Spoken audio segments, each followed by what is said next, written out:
Pre-construction process essentials. Here's an overview of the key phases in the pre-construction process, broken down step by step. 1. Reservation phase. Overview.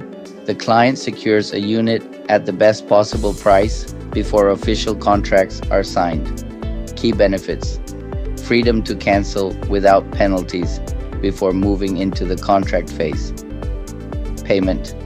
Typically followed by the first deposit to secure the reservation. Second contract phase.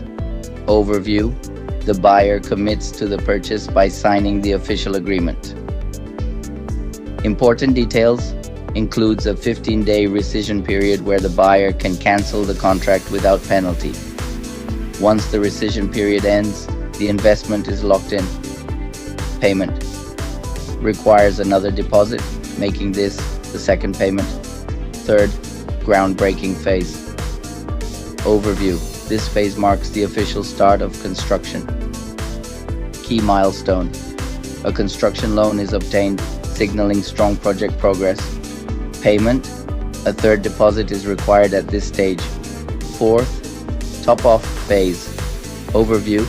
The structure reaches its final height, a significant project milestone. Payment.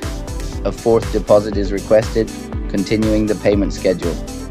5. Delivery, closing phase. Overview. This phase includes the final stages of the purchase and property handover. Steps involved. A walkthrough inspection to review the completed unit. The final payment is due upon closing, completing the purchase. I'm Guillermo Teran, pre-construction expert and top producer. Contact me for more information.